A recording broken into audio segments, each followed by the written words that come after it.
Shalom everyone, I just want to give you a very short update from the Israeli-Syrian border. Behind me is the Israeli military bunker. You get to see some images of some soldiers, and of course behind them you can see the snow-capped Mount Hermon. But further over there you can actually see the group that we're leading right now here in the land, and they're looking at Syria right now.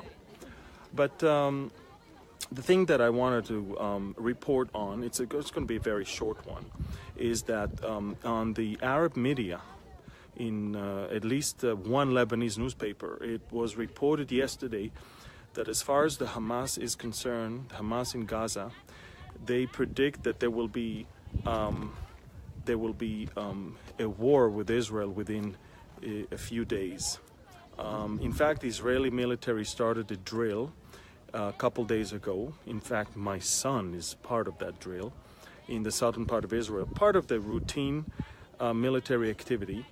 But the Hamas is looking at it as an excuse to maybe start a war and divert all the attention from their failure to provide decent services to their own people, such as electricity. Instead of buying electricity, instead of buying that, they just buy weapons and explosives and build tunnels of terror.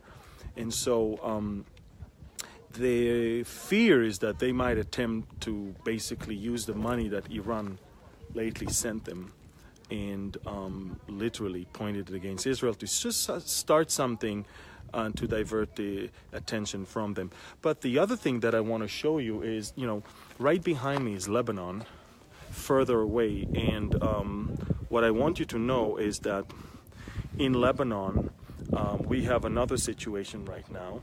We have the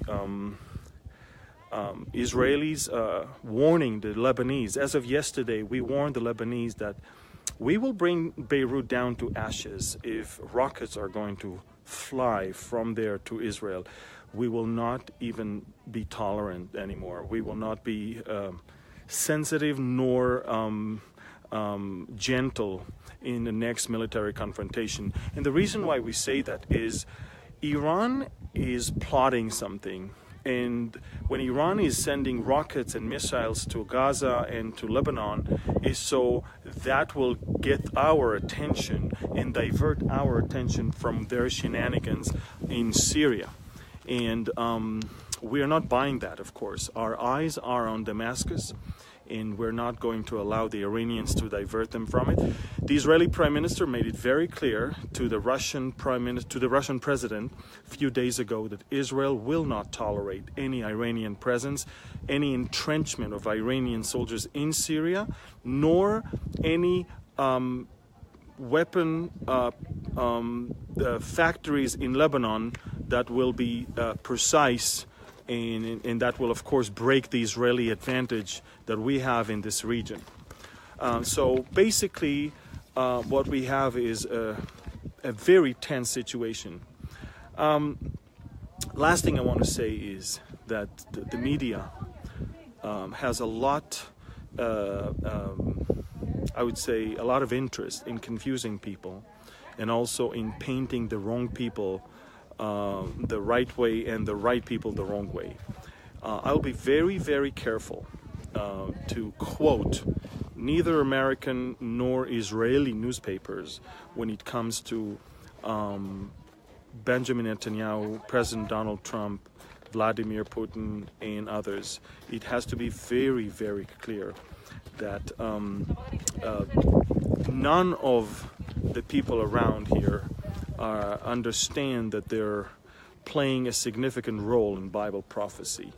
I don't believe that President Trump understands the historical magnitude of his recognition of Jerusalem. I also don't believe that Vladimir Putin has in mind, as of now yet, an invasion into Israel. And I don't think the Israeli government, for a second, at the moment, thinks that there is a Russian-led invasion that is planned and that is around the corner. I believe that these are the pieces of information that we, the believers, know and have because we know the Bible and we know the times and the seasons. And I believe that we have a great advantage over the rest of the world with the knowledge that we have. And we need to be very careful when we quote newspapers, and because newspapers are owned by private people, and then they hire people who have no knowledge of Bible prophecy, and even when they go and sniff around people who know Bible prophecy, they will always misquote them and misrepresent them. So as the people of God, I would say, let us lean only on the Word of God and believe in the fact that God is sovereign and He is doing all that pleases Him. Thank you, and God bless you from the Israeli, Syrian, and Israeli-Lebanese border, from the top of Mount Bental on the Golan Heights. Thank you, and God bless you. Bye-bye.